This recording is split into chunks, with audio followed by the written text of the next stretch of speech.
This is a 1978 Harley Davidson Shovelhead FXE 1200 cc.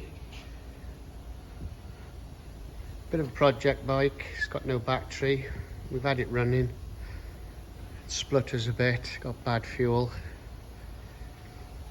It's got genuine Harley Davidson Springer forks on.